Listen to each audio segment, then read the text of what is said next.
अस्सलाम वालेकुम वरहमतुल्लाहि वबरकातुहू dear students, welcome to mentor MD CAT. मेरा नाम डॉक्टर सैयद नुमान अमजद है और आज हमने नम्स के जो फिजिक्स के क्वेश्चंस हैं जो आज के टेस्ट में आए थे उसको हमने डिस्कस करना है डिटेल से और देखेंगे कि क्या क्या चीज़ें उनमें ऐसी हैं जो आप ऑलरेडी मोस्टली मेंटर एलएमएस के क्वेश्चंस में पढ़ चुके हैं। So starting off with the first question that we have received, if the frequency of cyclotron is doubled then what would be its mass become। Cyclotron basically एक device होती है जिसमें आप एक चार्ज पार्टिकल डालते हैं परपेंडिकुलर टू मैग्नेटिक फील्ड और वो पार्टिकल सर्कुलर मोशन में मूव करना शुरू कर देता है। जिस फ्रीक्वेंसी से ये सर्कुलर मोशन में मूव करता है उस फ्रीक्वेंसी का जो फॉर्मूला है वो कुछ इस तरह से है कि frequency is equal to something, overall उसका जो रिलेशन आपके पास बनता है फ्रीक्वेंसी का, दैट इज कि it is inversely proportional to mass. ठीक है, time period is directly proportional to mass. Let's keep it simple ताकि ज्यादा भारी ना पड़े आपके ऊपर। सो हमसे पूछा गया फ्रीक्वेंसी का कि अगर उस पार्टिकल को हमने, अगर पहले वो 1 रेवोल्यूशन पर सेकंड करता है, हम उसको चाहते हैं कि 2 रेवोल्यूशन पर सेकंड करे, डबल हो जाए उसकी फ्रीक्वेंसी, तो उसके लिए उस पार्टिकल के मास को कैसे चेंज करना पड़ेगा। तो उस पार्टिकल के मास को अगर आप फ्रीक्वेंसी डबल करना चाहते हैं तो उस पार्टिकल को 1/2 ऑफ द ओरिजिनल मास करना पड़ेगा। पहले अगर वो पार्टिकल 1 ग्राम का था सपोज, तो आधे ग्राम का अगर आप डालेंगे, बाकी सब कुछ कांस्टेंट रखें, तो ये आधे ग्राम का पार्टिकल पहले की निस्बत डबल फ्रीक्वेंसी से मूव करना शुरू कर देगा। So the mass should be half in this case. C option is the correct option. Mentor LMS पर आप इस तरह के काफी क्वेश्चंस कर चुके हैं। हम टाइम पीरियड का भी फॉर्मूला जो बेसिकली फ्रीक्वेंसी का ही उल्टा होता है उसके हवाले से भी काफी सिनेरियोज कर चुके हैं। So this would be easy for you. अगला क्वेश्चन है, यूनिफॉर्म सर्कुलर मोशन में average velocity is equal to what. Uniform motion circular motion और non uniform circular motion, UCM versus non UCM की सारी कैरेक्टरिस्टिक्स आप पढ़ चुके हैं, काफी क्वेश्चन इसके ऊपर कर चुके हैं। सबसे पहली जो कैरेक्टरिस्टिक आप मुख्तलिफ एमसीक्यूज में मेंटर एलएमएस पर कर चुके हैं, दैट इज कि यूसीएम जो होता है उसमें the body has a constant angular velocity and the body has a zero angular acceleration। अब कांस्टेंट वेलोसिटी का ये बेसिक असूल है कि कांस्टेंट वेलोसिटी तब होती है जब इंस्टेंटेनियस वेलोसिटी और average velocity over a certain period of time ये आपस में बराबर हो जाएं, तो तब हम कहेंगे कि उस ऑब्जेक्ट की वेलोसिटी कांस्टेंट है। लिनियर मोशन में भी इसी तरह ही होता है, सर्कुलर मोशन में भी हम इसी तरह ही करते हैं कि अगर कांस्टेंट एंगुलर वेलोसिटी तो मतलब है इंस्टेंटेनियस और एवरेज वाली वैल्यू बराबर होंगी। सो यूनिफॉर्म सर्कुलर मोशन की ये प्रॉपर्टी है कि एंगुलर वेलोसिटी कांस्टेंट होती है तो इंस्टेंटेनियस और एवरेज वाली का बराबर होना जरूरी है। So average velocity will be equal to instantaneous velocity. D is the correct option. अगला क्वेश्चन है, resistivity value of copper. Basic आपका रिकॉल बेस्ड क्वेश्चन है, आपकी टेबल है जिसमें कॉपर आयरन का आपको हमेशा बारहा कहा जा चुका है कि इनकी रेजिस्टिविटी की वैल्यूज आपने याद करनी है। So the copper has a resistivity value of 1.54 multiplied by 10⁻⁸ ohm metre. Next question है, electric field intensity of an infinite charge sheet is what. So अगर एक इनफाइनाइट चार्ज शीट है तो उसकी electric field intensity will be given by sigma over 2 epsilon nought. अगर 2 charge sheets हैं, oppositely charge sheets, तो उस केस में electric field will be equal to sigma divided by epsilon not. इसकी निस्बत ये 2 टाइम्स होती है, तो आपने ऑप्शन में से करेक्ट फॉर्मूला ढूंढना है which is D option. Next question है, when a star comes closer to the earth it creates what. Different type की डॉपलर शिफ्ट हम पढ़ चुके हैं बारहा, इसके क्वेश्चंस आपको दिए जा चुके हैं कि ऑब्जेक्ट अगर क्लोजर मूव करेगा या दूर मूव करेगा तो किस टाइप की शिफ्ट होगी। सो स्टार अगर अर्थ की तरफ मूव कर रहा है, this is the earth and this is the star, if it moves towards the earth तो उससे इमिट होने वाली लाइट हमें रिलेटिवली हाई फ्रीक्वेंसी की फील होगी, तो blue end of the spectrum की तरफ वो लाइट शिफ्ट होना शुरू हो जाएगी, red end of the spectrum से अवे मूव करेगी। So the answer will be blue shift. B option is the correct one. अगला क्वेश्चन है, the stability of a radioactive element is determined by what. Decay constant के topic में आपको mentor elements पर काफी MCQs इसके available हैं, जिस पर हमने देखा है कि डिके कांस्टेंट बेसिकली डिटरमिन क्या करता है किसी भी रेडियोएक्टिव सब्सटेंस की जो स्टेबिलिटी है कि वो कितनी जल्दी डिके होगा, कितना प्रोन टू डिके है या कितना कम प्रोन टू डिके है, वो उसका डिके कांस्टेंट डिटरमिन करता है। So decay constant basically decides the stability of a radioactive element. ये क्वेश्चन हमें बच्चों से, स्टूडेंट से 2 डिफरेंट टाइप्स के हिसाब से रिसीव है जिसमें ऑप्शंस चेंज थे। सम स्टूडेंट्स टोल्ड अस कि इसमें एक ऑप्शन था neutron to proton ratio. If that was the option neutron to proton ratio, तो अगर ये ऑप्शन आपको आया है तो this will be the correct option. अगर किसी भी सर्टन रेडियोएक्टिव सब्सटेंस की neutron to proton ratio high है तो इसका मतलब है कि उसके न्यूक्लियस में न्यूट्रॉन्स ज्यादा हैं प्रोटॉन्स के रिलेटिव। तो न्यूट्रॉन्स जब ज्यादा हो जाते हैं, हाई न्यूट्रॉन, एक्सेस न्यूट्रॉन्स होते हैं, that is a sign of instability.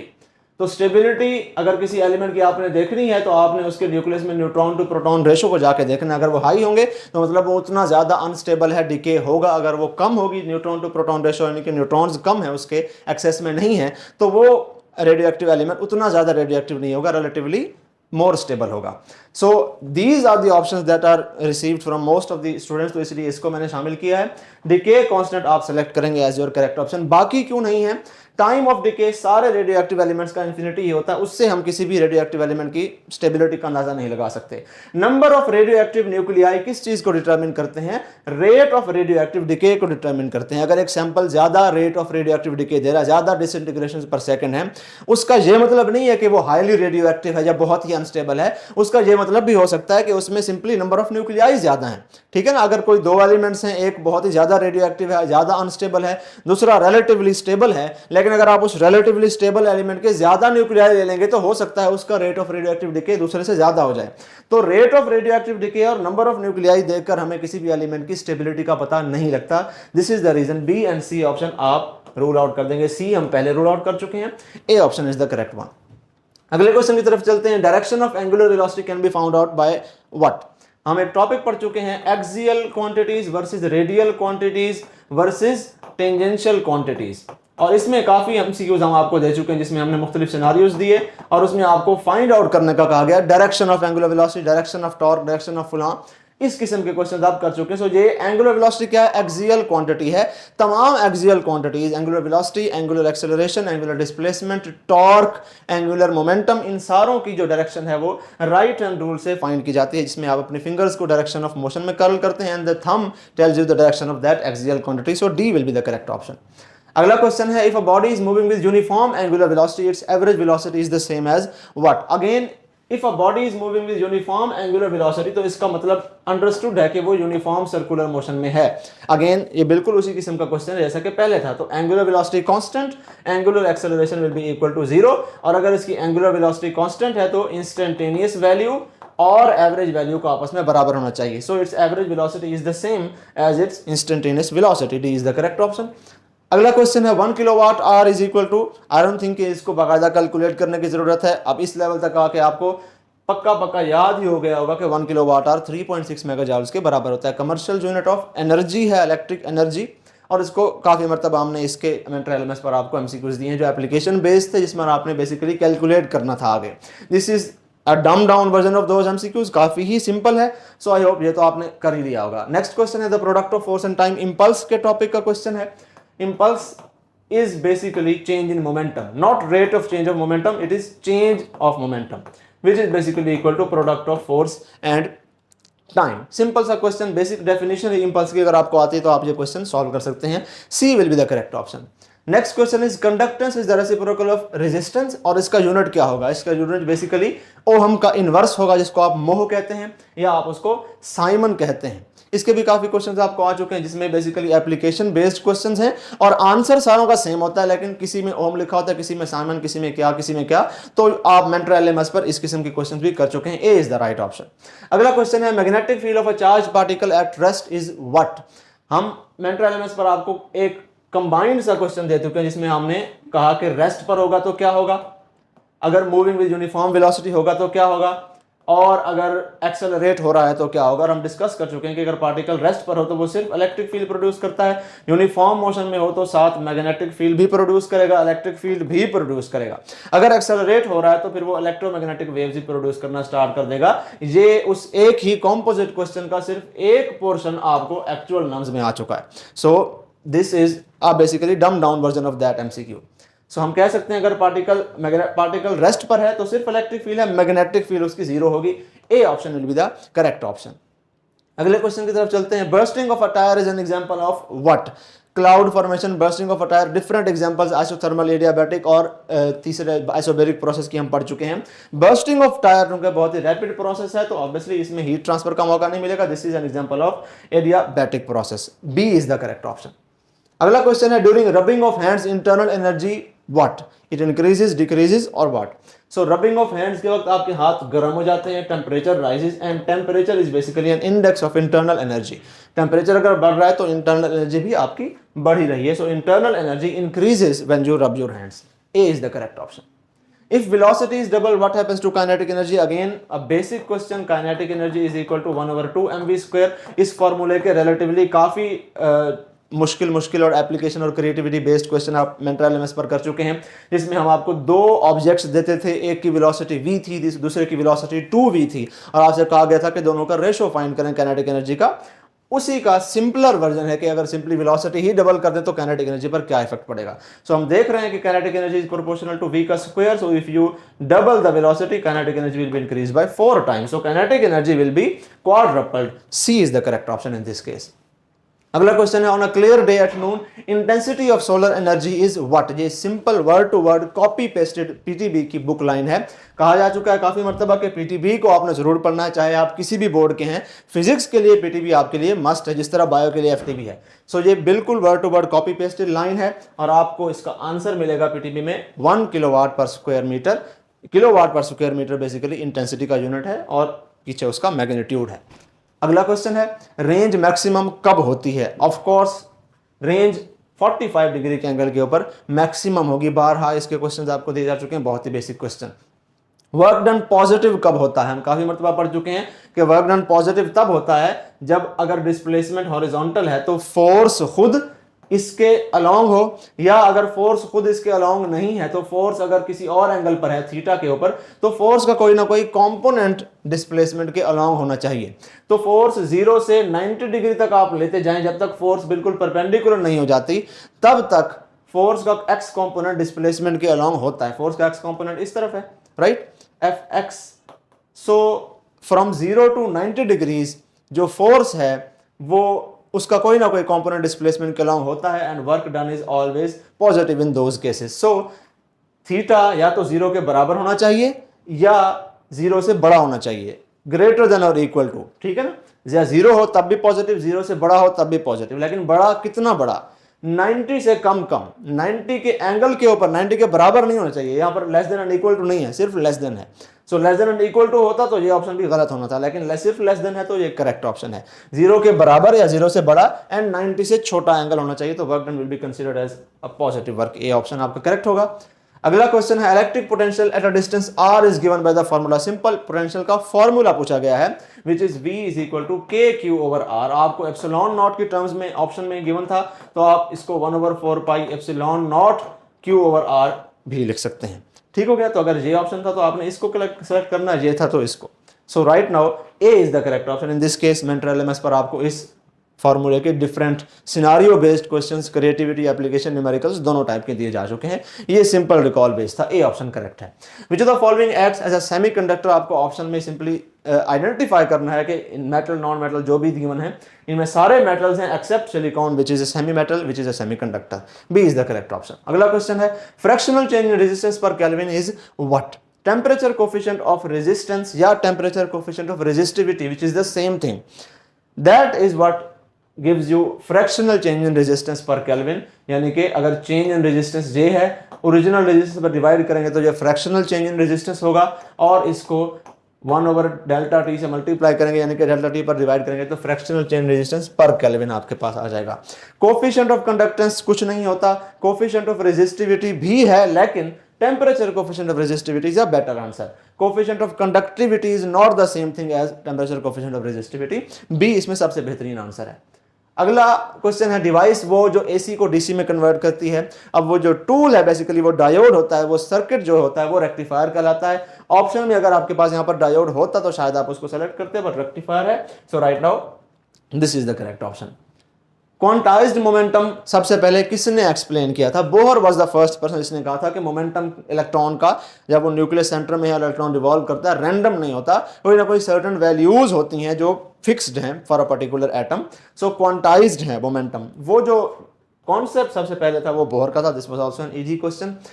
ए और आर में अब यहाँ पर चूंकि उतना ज़्यादा एक्सप्लेन्ड क्वेश्चन नहीं है तो बच्चे यहाँ पर थोड़ा सा कंफ्यूज हुए हैं, लेकिन आपको याद होना चाहिए सेंट्रीपिटल एक्सेलरेशन के वक्त हमने बात की थी कि एक वेक्टर होता है which is called radial vector. इस रेडियल वेक्टर के आपको मेंटल एलएमएस पर काफी क्वेश्चंस हैं, और एग्जैक्ट यही क्वेश्चन भी मेंटल एलएमएस पर आपको दिया जा चुका है। इसमें आपसे रेडियल वेक्टर की direction relative to centripetal acceleration वाले वेक्टर की डायरेक्शन पूछी हुई। तो ये सेंट्रीपिटल एक्सेलरेशन का वेक्टर सर्कमफेरेंस टू सेंटर होता है, जबकि रेडियल वेक्टर जिसको आर ऊपर एरो लगाएंगे, इससे रिप्रेजेंट करते हैं, ये सेंटर से सर्कमफेरेंस की तरफ होता है, ये दोनों आपस में एंटी पैरेलल होते हैं, सो 180 degree will be the correct option in this case. EMF induced zero कब होती है? अब ये क्वेश्चन डिफरेंट स्टूडेंट्स ने डिफरेंट तरीके से बताया है, कुछ ने कहा कि यहाँ पर फ्लक्स इंड्यूस्ड जीरो कब होता है। अगर तो आपसे पूछा गया कि फ्लक्स ईएमएफ इंड्यूस्ड की जगह अगर फ्लक्स था, flux is zero when plane of the coil is what. So अगर मैग्नेटिक फील्ड लाइंस इस तरफ हैं और आगे प्लेन ऑफ द कॉइल भी बिल्कुल पैरेलल टू मैग्नेटिक फील्ड है, इस तरह से रखा हुआ है लाइक दिस, अगर मैं यहाँ पर बना भी दूं तो मैग्नेटिक फील्ड लाइन ऊपर नीचे से गुजर जाएंगी तो फ्लक्स जीरो होगा। लेकिन एग्जैक्टली इसी सिचुएशन में when the plane of the coil is parallel, या अगर वेक्टर एरिया का पूछा जाता है when the vector area was perpendicular, flux तो जीरो होगा, लेकिन एसी जनरेटर में इस पॉइंट के ऊपर rate of change of flux maximum होता है। सो इस कंडीशन में flux is zero, rate of change of flux is maximum, it is not zero, and EMF is also maximum, it is not zero. So EMF induced zero कब होगी? जब plane of the coil perpendicular होगा, यानी कि इस तरह से plane of the coil को होना चाहिए like this। इस केस में, इस वाले कंडीशन में फ्लक्स जो होता है वो मैक्सिमम होता, जीरो नहीं होता। Rate of change of flux इस वाली परपेंडिकुलर वाली कंडीशन में जीरो होता है, एंड हेंस ईएमएफ भी जीरो होती है। सो ये वाला केस आपने यहां पर लगाना है। सो ईएमएफ इंड्यूस्ड जीरो कब होगी? जब plane of the coil is perpendicular to B, and A option will be your correct option in this case. ठीक हो गया, आगे चलते हैं। If charge present in a plane perpendicular to the magnetic field, अब अगर मैग्नेटिक फील्ड इस तरफ है और एक प्लेन इसके बिल्कुल परपेंडिकुलर में ड्रॉ करता हूं, यानी कि बिल्कुल ये इस तरह है प्लेन, तो अगर मैं चार्ज इस प्लेन के अलोंग फेंकूंगा, यूं चार्ज जाएगा तो वो यहां पर सर्कुलर मोशन में मूव करना स्टार्ट कर देगा। So if a charge is projected in a plane perpendicular to magnetic field, it will start moving in a circular path. A option will be the correct one. आगे चलते हैं। Which of the following is a non conservative force? आपको simply spot करना है कि इनमें से कौन सी नॉन कंजर्वेटिव है। A, B and D are all conservative forces. Frictional force is a non conservative force. The spectra which is obtained by the absorption or emission of radiation by the atoms of the gas। काफी मरतबा आपको इसके mentor elements पर question है, आपको पूछा गया था which of the following is giving atomic spectra, और ऑप्शन में डिफरेंट गैसेस थी, उनमें से जो एटॉमिक स्पीशीज था वो आपने सेलेक्ट करना होता था। तो राइट नाउ वो स्पेक्ट्रा जो absorption emission of radiation by atoms of the gas से आपको जो स्पेक्ट्रा मिलता है वो लाइन स्पेक्ट्रम कहलाता है, और उसको एटॉमिक स्पेक्ट्रा कहते हैं। मॉलिक्यूलर स्पेक्ट्रा बैंड स्पेक्ट्रा ही होता है, continuous spectra black body radiation का होता है। ए ऑप्शन करेक्ट होगा हमारा। नेसेसरी कंडीशन इंड्यूस्ड ईएमएफ की क्या होगी? Faraday's law of electromagnetic induction के एग्जैक्टली इसी किस्म के एमसीक्यूज आपको मेंटल एलिमेंट्स पर दिए जा चुके हैं, जिसमें आपसे पूछा गया है कि ईएमएफ इंड्यूस करने के लिए फ्लक्स होना जरूरी है या नहीं है। होना चाहिए फ्लक्स, लेकिन ये नेसेसरी कंडीशन नहीं है, फ्लक्स का चेंज होना जरूरी है। बहुत सारी जगह ऐसी हैं जहां पर फ्लक्स होता है लेकिन कांस्टेंट होता है, तो वहां पर इंड्यूस्ड ईएमएफ नहीं होती क्योंकि चेंज नहीं हो रहा होता। So change of flux is the necessary condition for inducing EMF. So the coil must be linked through a changing flux. The coil must be linked through flux, ठीक है, लेकिन सिर्फ flux is not the appropriate answer. उस वो constant भी हो सकता है, तो इंड्यूस्ड ईएमएफ नहीं होगी। कॉइल मस्ट बी इनकम्प्लीट, तो तब उसमें ईएमएफ इंड्यूस हो सकती है, लेकिन डिपेंड करता है कि वो चेंजिंग फ्लक्स से लिंक है कि नहीं है।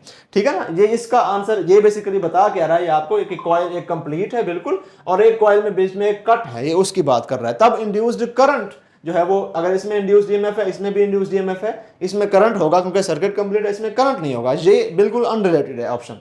Coil must not form a close loop, ये बिल्कुल उसी का ही एक दूसरा वर्जन है, तो इनको तो इग्नोर ही कर दें। इंड्यूस्ड करंट के क्वेश्चंस के हिसाब से एमसीक्यूज हैं। सो ए ऑप्शन फैराडेज लॉ के मुताबिक is the most appropriate answer, is basically the only correct answer, बाकी हैं ही गलत, इसको सेलेक्ट करेंगे।